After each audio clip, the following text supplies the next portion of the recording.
Selamat sore, Anda menyaksikan Headline News pukul 16 waktu Indonesia Barat. Pemirsa, hingga hari ke-6 pemberlakuan darurat militer Filipina terus melancarkan serangan udara dan blokade darat untuk mengepung kelompok ISIS di Barangay Batu Safir, Marawi, Filipina.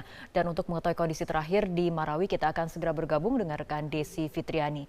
Desi, bagaimana kondisi terakhir pemberlakuan darurat militer di Filipina? Memang Fitri, sampai sejauh ini operasi militer masih terus dilakukan dan sejak pagi sampai sore hari ini masih terdengar suara tembakan di dekat tempat kami berada saat ini, karena memang saat ini kami berada di kota Marawi City menjadi tempat pertempuran pertama, dan sekarang lokasinya sudah bergeser untuk pengepungan di kawasan Batu Safir ke sebelah utara dengan jarak sekitar 1 km dari tempat saat ini saya berada. Dan titik lainnya adalah di kawasan Pamping. Di sana juga dilakukan pengepungan dari aparat keamanan dan mereka memang secara bergiliran terus-menerus memasukkan pasukan dari Brigif ke dalam dua lokasi tersebut. Dan memang pengepungan tidak hanya dilakukan lewat jalur darat tetapi juga dari udara.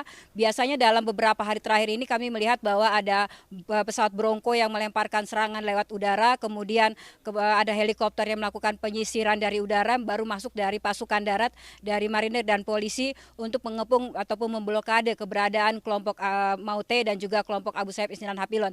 Tetapi dari informasi yang kami terima sampai sejauh ini bahwa pimpinan kelompok tersebut tidak lagi berada di kawasan Marawi sendiri, tapi sudah keluar dari kawasan ini karena memang lokasinya yang dekat dengan Danau Lanau. Dan memang tapi dari informasi yang kami terima bahwa anggota mereka yang bersenjata masih ada beberapa titik, artinya bahwa pengepungan akan terus dilakukan oleh aparat militer. Akibat pengepungan tersebut, seluruh masyarakat yang ada di kawasan Marawi City dan sekitarnya diminta keluar sejak 3 hari yang lalu oleh aparat militer sini, dan saat ini seperti kota mati karena hampir 95% masyarakat telah keluar dan dibawa ke pengungsian. Fitri.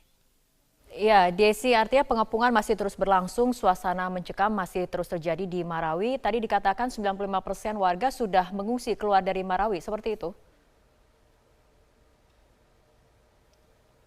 Ya, memang Fitri, sebagian besar masyarakat sudah dibawa atau diungsikan ke munisipal ataupun kabupaten terdekat, yaitu Saguiaran, dan sekitar ada 14.000 kepala keluarga.